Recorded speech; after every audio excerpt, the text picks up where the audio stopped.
ওকে, যেটা বলছিলাম যেটা বিজ্ঞানের উপর প্রতিষ্ঠিত সেটা হচ্ছে আমাদের থিওরি, আর যেটা অনুমানের উপর প্রতিষ্ঠিত সেটা হচ্ছে হাইপোথেসিস। দুটোর বাংলা মানেই হচ্ছে কি তত্ত্ব। থিওরি হচ্ছে সায়েন্সের অনুমানের উপর, সায়েন্সের সূত্রের উপর প্রতিষ্ঠিত, আর এটা সম্পূর্ণ হাইপোথেসিস কার উপর? অ্যাজাম্পশন। কারণ তখনও পর্যন্ত বিজ্ঞানের প্রযুক্তিগুলো এতটা উন্নতি লাভ করেনি যে পৃথিবীর সৃষ্টি ব্যাখ্যা দিতে পারে। এবার জানতে হবে হাইপোথেসিস কার কার মধ্যে পড়ছে, কোন কোন ব্যক্তি আমাদের হাইপোথেসিস গুলো দিয়েছেন।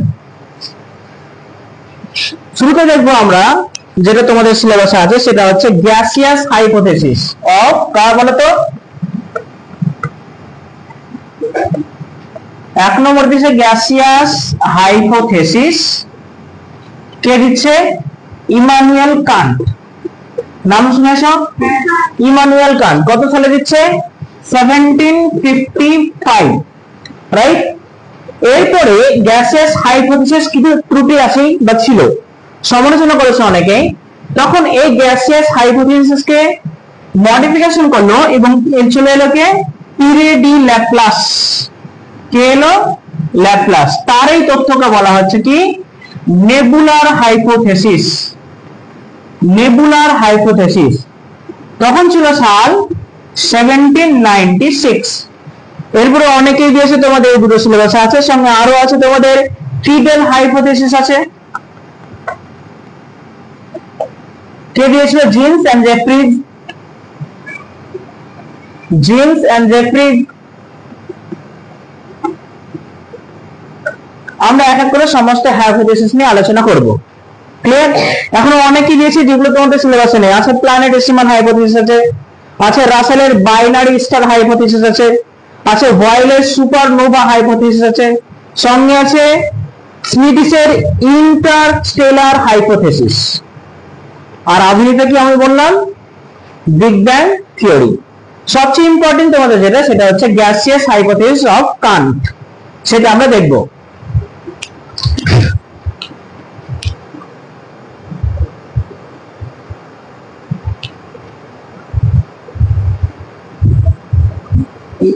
Bring them on camera.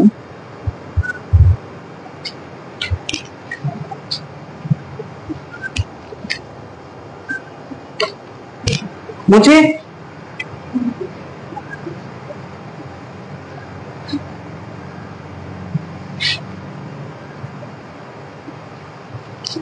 ভালো করে বুঝবে ব্যাপারগুলো, খুব ইন্টারেস্টিং বিষয়।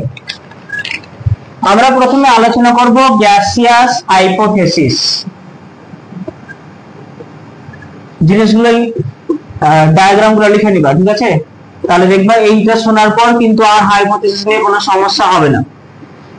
ভালো করে শুনবা, দেখবা আর বই পড়তে হচ্ছে না, কোশ্চেনের অ্যান্সার তোমরা নিজেরা দিতে পারছো। দেখবো, ভালো করে বুঝবো, কনসেপ্ট ক্লিয়ার থাকতে হবে। কে দিচ্ছেন এটা হাইপোথেসিস? বলো তো নাম কি? Immanuel Kant.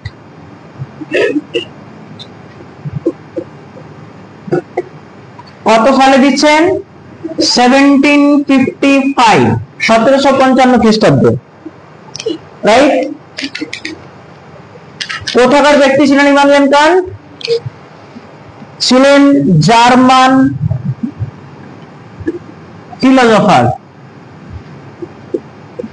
ইমানুয়েল কান্ট ছিলেন একজন জার্মান ফিলোসফার, একজন দার্শনিক ছিলেন। দার্শনিক থাকলেও তিনি কিন্তু বিজ্ঞানের অনেক ব্যাপার নিয়ে আলোচনা করেছেন, পড়েছেন, তিনি জ্ঞানকে অনুসন্ধান করেছেন। এখন ইমানুয়েল কান্ট দুটো অনুমান আগে থেকে ঠিক করে নিল। প্রত্যেকে ঠিক করলে উনি জানি, দুটো অনুমান কিন্তু আগে থেকে ঠিক করে নিল। যেমন আমরা অনুমান, যখন কোনো জায়গায় যাচ্ছি, কোনো অপরিচিত রাস্তায় যাচ্ছি, তখন আমরা অনুমান করি কিভাবে যে এই রাস্তায় কি থাকতে পারে। দিনের বেলাটা দেখবো, ভালো করে দেখবো কোনটা বেশি অন্ধকার না কোনটা বেশি আলো, কোন দিকে রাস্তার আলো জ্বলছে কোন দিকে জ্বলছে না। যদি মনে করি আলো জ্বলছে তাহলে নিশ্চয়ই বুঝতে হবে কোথাও বসতি আছে, আমরা সেই রাস্তাতে যাব, রাইট? এগুলো হচ্ছে অনুমান। তো এই জন্য কান্ট কি করলেন, এই হাইপোথেসিসটাকে, তার বক্তব্যটাকে রাখার জন্য আগে থেকে দুটো অনুমান করে নিলেন। অনুমান দুটো কি? এক নম্বর, আর এটা জানতে হবে যে গ্যাসিয়াস হাইপোথেসিস ইমানুয়েল কান্ট কোন সত্যের উপর ভিত্তি করে প্রতিষ্ঠিত? যেন নিউটনের গ্রাভিটেশনাল ফোর্সের উপর প্রতিষ্ঠিত। গ্রাভিটেশনাল ল, গ্রাভিটেশনাল ল এর উপর প্রতিষ্ঠিত, নিউটনের গ্রাভিটেশনাল ল এর উপর প্রতিষ্ঠিত এই তত্ত্বটি। গ্রাভিটেশনাল ল মানে কি? অভিকর্ষের নিয়ম। অভিকর্ষের নিয়ম আমরা জানি প্রত্যেকটা মহাজাগতিক বস্তুর কেন্দ্রে তার একটা আকর্ষণ থাকে, যেমন পৃথিবীর আকর্ষণ আছে মাধ্যাকর্ষণ। তাহলে গ্রাভিটেশনাল ল কোন নিয়ম কাজ করে? এটা বলে গ্রাভিটেশনাল ল যে প্রত্যেকটা মহাজাগতিক বস্তুর একটা আকর্ষণ থাকে, রাইট? সেই আকর্ষণে অন্য বস্তুকে, সে অন্য কোনো বস্তুকে, অর্থাৎ কোন একটা বস্তু নিলাম, তার চাইতে যে ছোট বস্তু আছে তাকে আকর্ষণ করবে। ভারী সলিড কোনো বস্তু তার ছোট কোনো বস্তুকে আকর্ষণ করতে পারবে। ঠিক আছে, তাহলে প্রথম অনুমান নিলেন কি? কান্ট বলছেন মহাবিশ্বে একটা বস্তু ঘুরে বেড়াতো, ভালো করে শুনবা, কান্ট বলছেন মহাবিশ্বে একটা বস্তু ঘুরে বেড়াতো যার কোনো নির্দিষ্ট আকার ছিল না। ভালো করে বুঝবে লেখার সাথে সাথে, হ্যাঁ? কান্ট কি বলছেন? মহাজগতে এমন একটা বস্তু ছিল যার নির্দিষ্ট কোনো আকার ছিল না, এবং এই বস্তুর মধ্যে অনেকগুলো সলিড কণা ছিল। কি বললাম? কি কণা ছিল? সলিড কণা ছিল। তাহলে এই বস্তুটা কি? প্রথম পেলাম সলিড, এবং এই বস্তুগুলো কোনটা ছোট হতে পারে অথবা কোনটা বড় হতে পারে। এই বস্তুগুলোকে ইংরেজিতে বলছে পার্টিকলস। কি বলছে? এগুলো কোনটা ছোট হতে পারে, কোনটা বড় হতে পারে। এগুলো কি? সলিড। এবং এগুলোর কোনো গতি ছিল না, মানে মোশনলেস। এগুলোর কোনো গতি ছিল না, স্থির। কিছু বলছো? প্রশ্ন থাকলে বলতে পারো। আচ্ছা, অনুমান করে নিলেন কান্ট যে মহাবিশ্বে এমন একটা আকারবিহীন একটা বস্তু ঘুরে বেড়াচ্ছে যার মধ্যে অনেকগুলো পার্টিকেল আছে। পার্টিকেল গুলো হচ্ছে সলিড এবং মোশনলেস, ক্লিয়ার? এর মধ্যে কোনো গতি ছিল না। এটা প্রথম অনুমান। এবং বলছে এই যে মহাজাগতিক বস্তু, এটা করতে গেল, এটা বলছে মহাবিশ্বে, বিশ্ব ব্রহ্মাণ্ডে এমন একটা বস্তু ঘুরে বেড়াতে, এটাকে আদি বস্তু বলা হয়েছে। মানে প্রথমে কিছু ছিল না, তারপরে পৃথিবী হলো, এমনটা তো হতে পারে না। পৃথিবী হয়েছে তার একটা আধার রয়েছে, রাইট? কোত্থেকে পৃথিবী হলো? এই মহাজাগতিক বস্তু থেকে। এই জন্য এটাকে বলছে আদি কোন গ্রহ কণিকা। আদি গ্রহ কণিকা বলছে। কি বলছে? আদি গ্রহ কণিকা বলছে, যেটা বলছে অনেক পুরনো, প্রিমিটিভ। যখনও পৃথিবী সৃষ্টি হয়নি তার আগে থেকে এই বস্তুটা ছিল। তাহলে প্রথম অনুমান আমরা কি পেলাম? কান্ট স্বীকার করলেন যে মহাজগতে এমন একটা আকারবিহীন বস্তু ঘুরে বেড়াচ্ছে যার মধ্যে অনেকগুলো পার্টিকেল আছে, যে পার্টিকেল হচ্ছে সলিড মানে কঠিন, এবং মোশনলেস যার মধ্যে কোনো গতি নাই। দ্বিতীয় অনুমান দেখো, এটা প্রথম অনুমান গেল।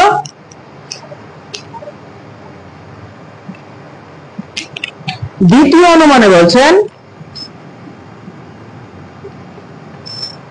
যে এই যে আমরা দেখলাম কার উপর ভিত্তি করে প্রতিষ্ঠিত? গ্রাভিটেশনাল ল এর উপর ভিত্তি করে প্রতিষ্ঠিত, তাই না? এবার কি হচ্ছে, এই পার্টিকেল গুলো যেহেতু আকারে ছোট বড়, এর ভিতরে কোনটা ছোট আছে কোনটা বড় আছে এইভাবে চলছে, রাইট? এবার এখান থেকে বস্তুর মধ্যে আকর্ষণ শুরু হচ্ছে। কারণ বলছে এর মধ্যে বস্তুর মধ্যে আকর্ষণ শুরু হচ্ছে কারণ মহাজাগতিক বস্তু, প্রথমে বললাম যে কি প্রত্যেকটা একটা নির্দিষ্ট আকর্ষণ শক্তি আছে, গ্রাভিটেশন আছে, গ্রাভিটি আছে। তাহলে এখানে কি করবে বলতো? এখানে করবে কি, বড় যে বস্তুগুলো আছে বড় আকারে, সেগুলো ছোট বস্তুগুলোকে আকর্ষণ করবে, আকর্ষণ করবে। তার মানে এই বস্তুগুলোকে আকর্ষণ করবে। হলো, আকর্ষণ করার পর কি হবে? ছোট বস্তুগুলো বড় বস্তুর গায়ে চিপকে যাবে, লেগে যাবে। এবার লাগতে লাগতে গেলে একসময় আরো বড় হবে। তাহলে এইভাবে ঠোকাঠুকি শুরু হবে, ছোট বস্তুর মধ্যে বড় বস্তুর ঠোকাঠুকি শুরু, রাইট? ঠোকাঠুকি শুরু হলো। আচ্ছা, হাতে হাত ঘষো তো কি হবে? তাহলে বস্তুর মধ্যে বস্তুর ঠোকাঠুকি লাগলে কি তৈরি হবে? আগুন না তৈরি হলেও একটা তাপ সৃষ্টি হবে। মানে বস্তুর মধ্যে বস্তু যখন ঠোকাঠুকি শুরু হচ্ছে তখন একটা হিট জেনারেট হবে। হিট জেনারেট হলো। এতদূর ক্লিয়ার? কিছু বলছো?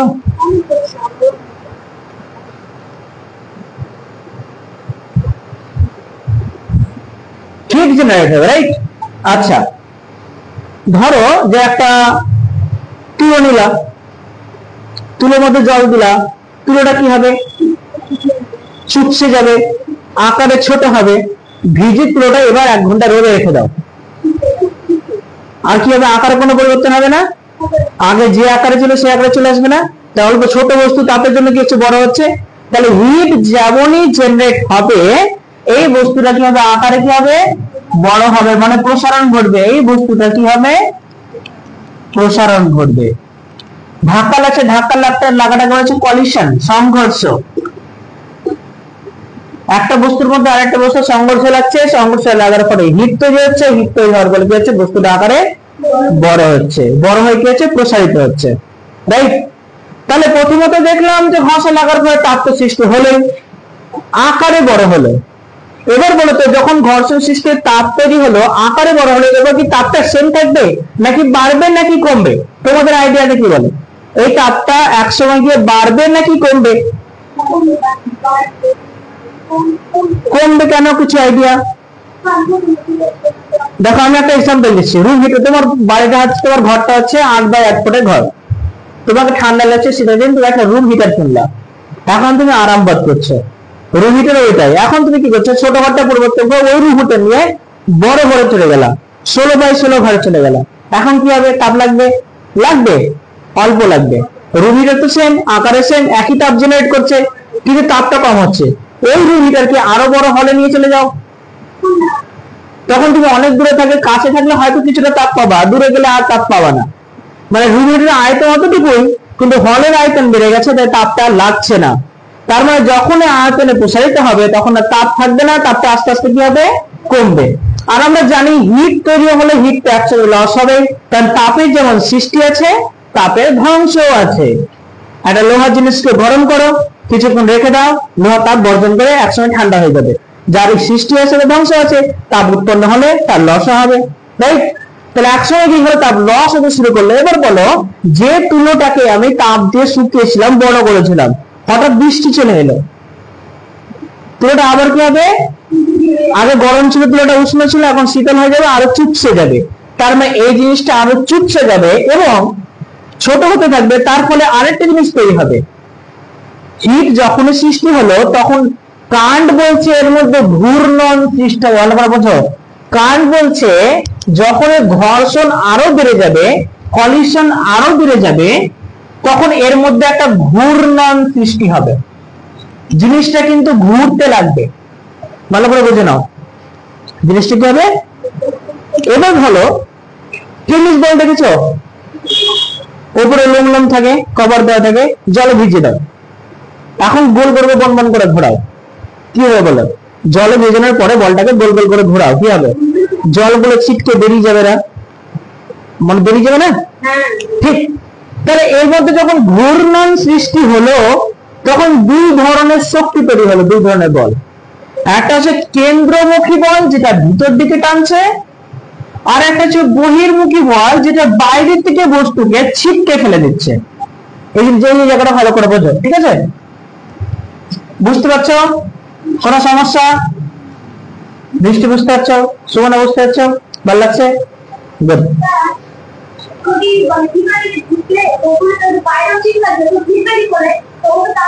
দুই ধরনের বল কাজ করছে, মানে এটা গ্র্যাভিটেশনাল ল বলছে, নিউটনের সূত্র বলছে, ঠিক আছে? দুই ধরনের বলের সৃষ্টি হবে। প্রথমত ভিতরটা কম্প্যাক্ট হচ্ছে আস্তে আস্তে, তার মধ্যে একটা আকর্ষণ থাকবে, ওই জন্য কিছু জিনিসকে ভিতরের দিকে টানছে, কিছু জিনিস বাইরের দিকে ছিটকে দিচ্ছে। যেটা ভেতরের দিকে টানছে সেটাকে কি বলছে, কেন্দ্রমুখী বল, সেটাকে ইংরেজি বলছে centripetal force, CPF, centripetal force. এই টার্মগুলো খুবই গুরুত্বপূর্ণ, পরবর্তীকালে যখন তোমরা কেউ ভূগোল নিয়ে পড়বা এই টার্ম উপর, এই টার্মগুলো জানতেই হবে। সেন্ট্রিপেটাল ফোর্স ভূগোল নিয়ে পড়লে এই টার্মগুলো জানতে হবে, ভূগোল খুব ইন্টারেস্টিং জিনিস। তুমি দেখতে যাও না এর বাইরেকার কম্পিটিশনটা কতটা, বাস্তব লাইফের কম্পিটিশন কতটা। তোমাদের সত্যি একটা ভূগোল নিয়ে পড়ার ইচ্ছা থাকে তাহলে কিন্তু এই জিনিসগুলো জানতে হবে, ইন্টারেস্টিং জিনিস। আচ্ছা, যেটা বাইরের দিকে ফেলে দিচ্ছে কোনো বস্তুকে, এটা হচ্ছে কেন্দ্র বহির্মুখী বল, আর এটাকে বলা হচ্ছে সেন্ট্রিফিউগাল ফোর্স, সিএফ। কি বলছে, সেন্ট্রিফিউগাল ফোর্স।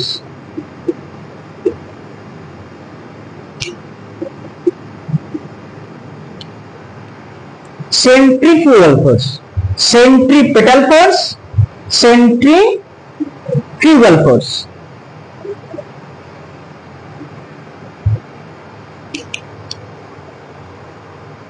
ওকে,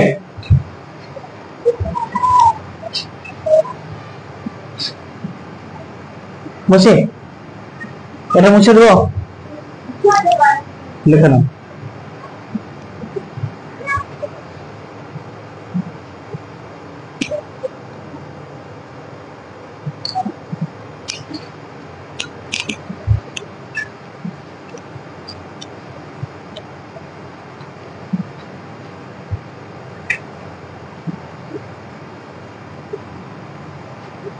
এখানকার মধ্যে আরেকটা জিনিস বুঝে নিতে হবে, এটাকে মুছি। আচ্ছা, আমরা বললাম আয়তনে প্রসারিত হচ্ছে, তাহলে প্রসারিত কি হবে? হিটকে লস করছে। যখন লস হবে তখন জিনিসটা কি হবে? ছোট হবে। ভালো করে বুঝো, তখন আয়তন যত বড় হয়েছিল আস্তে আস্তে এটা ছোট হবে। এবার একটা জিনিস, আরেকটা এক্সাম্পল খেয়াল করো, মারুতি গাড়ির চাকা আর লরির চাকা, ধরো ছোট ফ্যান আর বড় ফ্যান। তুমি মারুতি করে তুমি বহরমপুর যাচ্ছ এখান থেকে, ঠিক আছে, চাকা হচ্ছে মারুতি গাড়ির ছোট। এবার ধরো তুমি যখন বহরমপুর চাকা যখন গড়াচ্ছে, দূরত্ব হচ্ছে 40 কিলোমিটার, আমাদের এখান থেকে বহরমপুরের দূরত্ব 40 কিলোমিটার। তাহলে মারুতি গাড়ির চাকা যেহেতু ছোট, মানে ব্যাসার পরিধি যেহেতু ছোট, তাই চাকাটা কতবার ঘুরবে? একবার তুমি হয়তো মারুতিতে গেলা, এবার তুমি হয়তো বাসে গেলা, বাসের চাকা বড়, তাহলে বাসের চাকা বহরমপুর যেতে কতবার ঘুরবে, আর ওই মারুতির চাকা বহরমপুর যেতে কতবার ঘুরবে? কোনটা বেশিবার ঘুরবে? ছোটটা বেশিবার ঘুরে, তার পরিধিটা কম। তা যখন জিনিস ছোট হয় তখন ঘূর্ণন বেশি হয়। ভালো করে বুঝো, আয়তন যদি ছোট হয় তাহলে ভেলোসিটি কি হবে? বেশি হবে, গতিবেগ বেশি হবে। এটা মাথায় ঢুকিয়ে নাও, আয়তন ছোট, গতিবেগ বেশি। একটা বাচ্চা ছেলে বা মেয়ে যদি কিছুটা দূরত্ব যায়, যদি খুব দ্রুত যায়, মানে কোন জায়গায় যায়, তাকে জোরে জোরে পা ফেলতে হবে। যদি একজন বড় লম্বা লোক যদি যায়, তাকে আস্তে আস্তে পা ফেললে সেম টাইমে পৌঁছে যাবে, রাইট? তাহলে জিনিসটা যেহেতু ছোট, ভেলোসিটি তো বড়। এখন জিনিসটা যেহেতু তাপ বর্জন করে শীতল হচ্ছে, তখন ঘূর্ণন বেগটা বেড়ে যাচ্ছে, গতিবেগটা বেড়ে যাচ্ছে, রাইট? বেড়ে যাওয়ার ফলে এই দুই শক্তির মধ্যে সেন্ট্রিফিউগালের শক্তিটা বেশি হচ্ছে, মানে সিএ সিপি থেকে বেশি হচ্ছে। কেন্দ্র বহির্মুখী বলের শক্তিটা কেন্দ্রমুখী শক্তির থেকে বেশি হচ্ছে। বেশি হলে কি হবে? যতটা ভিতর দিকে কোনো বস্তুকে ঢুকিয়ে নেবে, তার চেয়ে বেশি বাইরের দিকে বের করবে, রাইট? তখন কি হলো? এই বস্তুটা থেকে কিছু পার্টিকেল বেরিয়ে গেল। কান্টের মত অনুযায়ী যখন ঘুরছে, গতিবেগ বেশি হচ্ছে, তখন এই বস্তুটার, যে বস্তুর নাম ছিল কি প্রিমর্ডিয়াল একটা বস্তু, যেটা কিন্তু ঘুরতে ঘুরতে গতিবেগটা নিয়ে এসে বাইরে থেকে ভিতরে বস্তুগুলো বাইরে বের করে দিচ্ছে। এইভাবে কি হচ্ছে? যখন বেরিয়ে যাচ্ছে তখন এই চাকার মধ্যে আয়তন ছোট হলো, জিনিসগুলো বেরিয়ে যাচ্ছে এইভাবে, রাইট? বেরিয়ে বেরিয়ে 9টা গ্যাসের রিং তৈরি করলো। কটা গ্যাসের রিং তৈরি করলো? 9টা গ্যাসের রিং তৈরি করলো, রিং অফ গ্যাস। ঘুরতে ঘুরতে যখন বেরিয়ে গেল তখন কটা রিং তৈরি করলো? 9টা। এই 9টা রিংই হচ্ছে বর্তমানের এক একটা গ্রহ, তার মধ্যে পৃথিবী একটা। এর ভিতরে বস্তুটা যে থেকে গেল, যেটা আর কোনো কাজ করলো না, বাইরে বস্তুগুলো গ্রহ হয়ে গেল, আর ভেতরে বস্তুটা হয়ে গেল আমাদের কি? সূর্য বা সান। কান্টের মতবাদ এটা। এই মতবাদটাকে বলা হচ্ছে গ্যাসিয়াস হাইপোথেসিস। এবার কান্ট যে তথ্য দিয়েছে পুরোটাই অনুমানের ভিত্তিতে, তার মানে এর সমালোচনাও আছে, এর ত্রুটিও আছে, এর ক্রিটিসিজম আছে।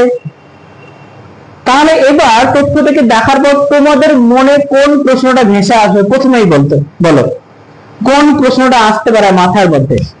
এত বড় একটা তথ্য দিল কান্ট, তোমাদের মধ্যে সাধারণ জ্ঞানে কোন সমালোচনা করা যেতে পারে? খুব ইজি, তোমরা ভাবলেই পারবা। এই যে কান্ট প্রথমে একটা বস্তু ধরে নিয়েছিল, মহাজাগতিক বস্তু, সেটা কোত্থেকে এলো? কেউ কি ছুড়ে দিয়েছিল মহাকাশে? যখন পৃথিবী হয়নি তখন মানুষ ছিল? তাহলে হ্যাঁ, তাহলে তো এই প্রিমিটিভ বস্তুটা ছিল, সেটা কোত্থেকে গেল? তার ব্যাখ্যা কিন্তু কান্ট কোনোভাবে দিতে পারেনি। ঠিক আছে, এটা একটা সমালোচনা। আর কি সমালোচনা আছে?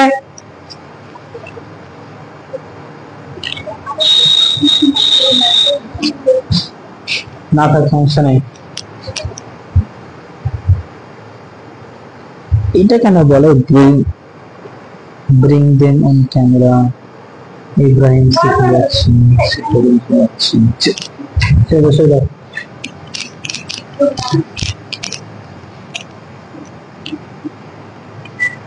আচ্ছা আচ্ছা বোঝা না আছে।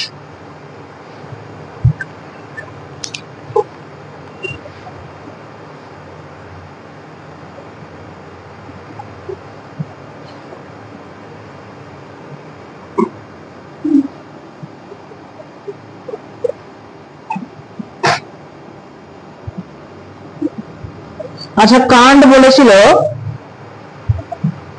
যে প্রথমে বস্তু ছিল মোশনলেস, রাইট? এর মধ্যে মোশন কি করে এলো? বলছে কান্ট এতে বলেছিল যে বড় বস্তুর গ্রাভিটেশন ল বেশি, শক্তি বেশি, তাই ছোট বস্তুকে আকর্ষণ করছিল। এখন বলছে প্রথমে কিন্তু স্থির ধরে এগুলো সলিড বলা হয়েছিল, যেগুলোর মধ্যে কোনো গতি ছিল না। তাহলে গতি কি করে সৃষ্টি হলো? নিউটনের সূত্রের উপর যদি প্রতিষ্ঠিত হয়, তার নিউটন বলেছিল কি, মনে আছে মাধ্যমিকে পড়েছো, বাইরে থেকে কোনো প্রযুক্ত বল যদি কাজ না করে তাহলে স্থির বস্তু চিরকাল স্থির, আর গতিশীল বস্তু চিরকাল গতিশীল অবস্থা থাকবে। এখন কান্ট বললে প্রথমে বস্তু কণাগুলো তো স্থির ছিল, কোনো গতি ছিল না, তাহলে এটাকে গতি প্রাপ্ত হলে তো কারো না কারো শক্তি তো লাগবে। সে শক্তির উল্লেখ কান্টের কোনো তথ্যতে ছিল না। এটা একটা সমালোচনা। আর কি সমালোচনা? বলছে কান্ট আরেকটা কথা বলেছিল, সংঘর্ষ লাগার পরে সার্কুলেশন সৃষ্টি হয়, গতি সৃষ্টি হয়। কান্ট বলল যে একটা ছোট বস্তুর সঙ্গে বড় বস্তু ধাক্কা লাগার পরে গতি সৃষ্টি হয়, এটার সঠিক কারণ বিজ্ঞান কিন্তু বলে না। এই তিনটা হচ্ছে প্রধান ক্রিটিসিজম বা সমালোচনা বা সীমাবদ্ধতা। কান্ট শেষ। কান্টের মতবাদ দেখার পর ল্যাপ্লাসের মাথা কুটকুট করতে লাগলো, এটা কি বলছেন যাই তাই, মানুষ তো সমালোচনা করতে ব্যস্ত কান্টের। কান্ট তো যুক্তি দিয়েছে, আমাদের যখন কোনো ধারণা ছিল কান্ট একটা যুক্তি নিয়ে এসছে, যুক্তি খারাপ করেছে, আমাদের ভালো লেগেছে, কিন্তু সেটা বিজ্ঞানের প্রতিষ্ঠিত নয় বলে সেটা কিন্তু রিজেক্টেড। ল্যাপ্লাস কি বললো, এইসব সমস্যাগুলোকে এড়ানোর জন্য যাতে তার উপর কোনো সমালোচনা না আসে, ল্যাপ্লাস নতুন একটা যুক্তি দিল। ল্যাপ্লাস কি যুক্তি দিল? ল্যাপ্লাস যুক্তিটা আর একটা কথা বলা হয়নি, যে পুরনো যে মহাজাগতিক বস্তুটা ছিল সেটা কিন্তু বলেছিল ছোট বড় সমস্ত পার্টিকেল মিশে কিনা, সেটার নাম ছিল অ্যাকচুয়ালি নেবুলা। নেবুলা কথাটা বলা হয়নি, জিনিসটা ছিল অ্যাকচুয়ালি নেবুলা। আচ্ছা আমরা আসি এরপরে নেবুলার হাইপোথেসিস।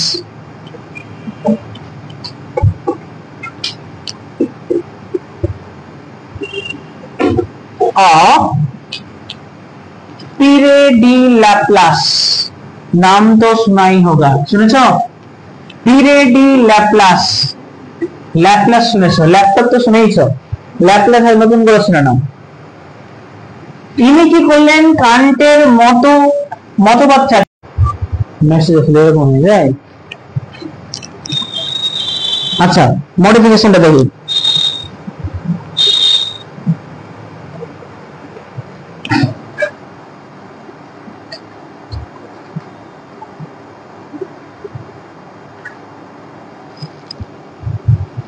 কান্ট যেখানে বলেছিল নেবুলা ছিল শীতল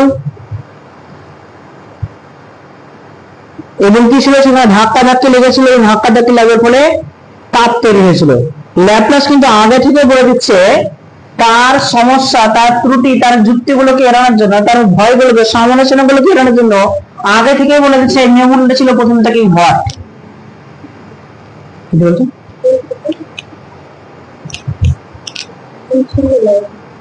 না চলছে না চলে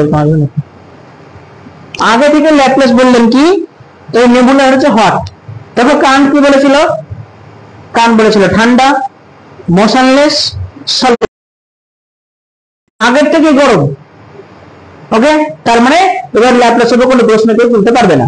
দ্বিতীয় অ্যাসাম্পশন কি ছিল, কান্ট বলছে প্রথমে গতি ছিল না, পরে ঠোকাঠোকির ফলে গতি তৈরি হয়, কিন্তু ল্যাপ্লাস বলছে এটা কিন্তু আগের থেকে ঘুরছিল এবং তার মধ্যে গতি ছিল। নেবুলাটা আগের থেকে ঘুরছিল এবং তার মধ্যে কি ছিল, গতি ছিল। দুটো অ্যাসাম্পশন করে নিল, যেটা আগে থেকে কি হট আর আগে থেকে ঘুরছিল।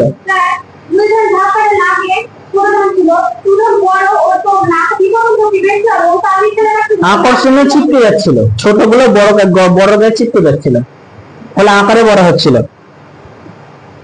ল্যাপ্লাস কি বললেন, নেবুলা আগের থেকে হট, আর দ্বিতীয় নম্বর আগের থেকে গতিশীল। ওকে, কান্ট বলেছিলেন সাইজ বাড়ে, ঠোকাঠুকি লাগার পরে যখন হিট জেনারেট হচ্ছে তখন নেবুলার সাইজ হচ্ছে বাড়ে। ল্যাপ্লাস বললেন the radius would decrease, this is due to heat loss, যে এর আয়তন যা থাকবে আগের থেকে, যেহেতু এটা গরম তাই এটা হিটটা কি করবে, ঠান্ডা হতে গেলে পরে এটা সংকুচিত হবে, এর মধ্যে কোনো প্রসারণ ঘটবে না, যতটুকু আয়তন ছিল ততটুকু থেকে কমে যাবে। কান্টের ব্যাপারটা কি, প্রথমে ছিল যেমন আয়তন ছিল আস্তে আস্তে বাড়তে শুরু করেছিল, পরে আবার কমতে শুরু করেছিল।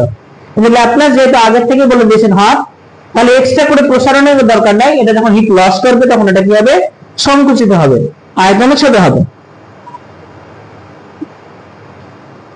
এবার একটা জিনিস, বাকিটা কিন্তু সেম জিনিস, contraction of nebula, decrease in size, তখন কি করলো, এখানেও পার্টিকেল আছে ধরে নাও, একটা সঙ্গে একটা বড়গুলোকে ছোটগুলোকে আকর্ষণ করছে, রাইট, তখন সেই জিনিসটা এই জন্য একসঙ্গে বলা হয়েছিল যে নেবুলার হাই, তোমাদের বইটা আছে nebular hypothesis of Kant and Laplace, শুধুমাত্র কিছু মডিফিকেশন, কোন জায়গাতে মডিফিকেশন করলে বলো তো, ওই যে আগে থেকে ধরে নিল হট, এই জায়গাতে গতিশীল আগে থেকে আছে, এই গতিশীল যেহেতু আছে তার মানে দুটো শক্তি আছে, কি শক্তি, কি শক্তির কথা বললাম, সেন্ট্রিফিউগাল ফোর্স আছে, সেন্ট্রিপেটাল ফোর্স আছে, কার শক্তি বেশি হবে, সেন্ট্রিফিউগালের শক্তি বেশি হবে, তার মানে বস্তুগুলো কি হবে, বাইরে দিকে ছিটকে বেরিয়ে যেতে চাইবে, তখন ল্যাপ্লাসে বললো যে বাইরে দিকে বস্তুগুলো ছিটকে বেরিয়েছে, এগুলোর থেকে তখন 9টা রিং বিচ্ছিন্ন হয়ে যায়, এই 9টা রিং পরবর্তীকালে এক একটি গ্রহতে পরিণত হয়। ক্লিয়ার?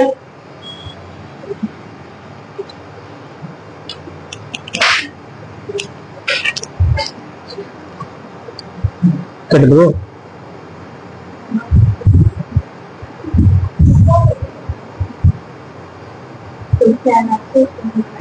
চেঞ্জ করে দেবেন।